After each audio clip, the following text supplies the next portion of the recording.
After living in the border city for more than 2 decades, one local woman is throwing her hat in the ring and running for city council. I believe that I can represent well, and I think I have the insight on forward thinking for future development in the city of Lloydminster.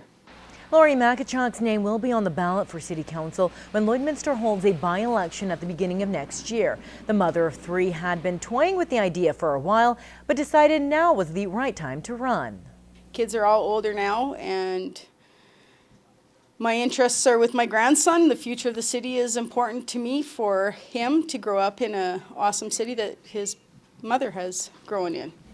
Makichuk has spent 18 years on the Lloydminster Catholic School Board and feels it's given her great experience, confidence, and insight into running for an elected position. Now, she's had the opportunity to meet with members from the Alberta and Saskatchewan governments, says she has a good handle on the city. It's in a growth stage right now, a huge growth stage. I want to be part of the city. I believe that I can dedicate my time and energies into the city and represent the city well and represent my electors well if elected into the council position. And that by-election will be held on Wednesday, January 8th.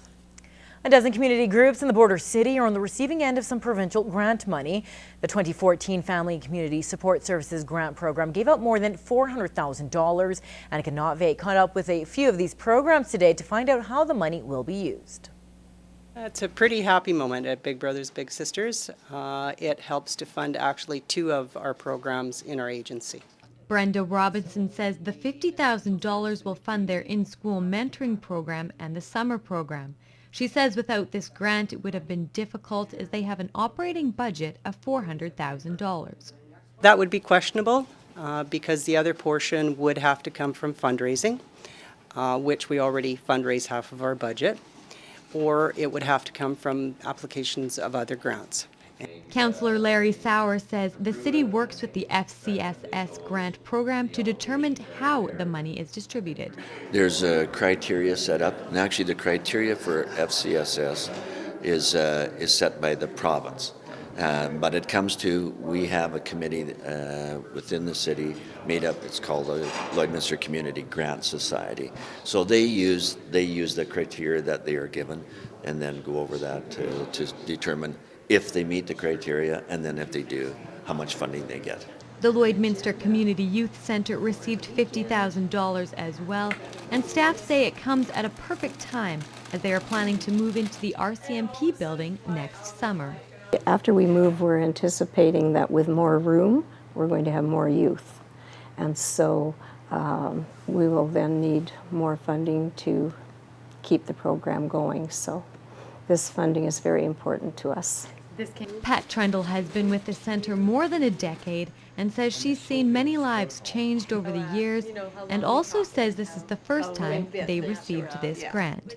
Is for our outreach program, and our outreach program includes our outreach workers' wages, of course, but our outreach worker visits the schools in Lloydminster, the middle school, junior high, and high schools twice a week. For a full list of all programs that received funding, go to lloydminster.ca. Annika News, Newcap News. Well, they are the unsung heroes when it comes to making sure students cross the street safely. Of course, I'm talking about safety patrollers. Now, in this week's Beyond the Classroom, we take a look at the Safety Patrol program at St. Joseph Elementary School. Point. Ready to proceed? It's a cold November day, but these older children at St. Joseph Elementary School brave the frigid temperatures to make sure students can cross the street safely. Ready to proceed? Proceed. Monday to Friday, these student volunteers man the crosswalks 5 minutes before to 10 minutes after the bell. Now, on each day, there are 5 kids watching over 2 crosswalks. I signed up for the program because it, just helps kids, because we didn't really have this when I was little, and yeah, I almost got hit once, and it's not good. If there's just kindergartners walking across the street, they don't sometimes they won't look both ways, and that could cause an accident. With so much traffic in the area when school is let out, this program gives peace of mind to ensure its students can make it across the street safely thanks to its volunteers. And staff say the feedback from parents has been great. They like it. Yeah, it's a constant thing every day and everybody sees them out there every day, so it's a service to the community and to the school. Which is what makes these safety patrollers extra special. What's your favorite part of the job? Do you feel like you get appreciated for it? Yeah, because I feel that people look up to us and think that we're their heroes.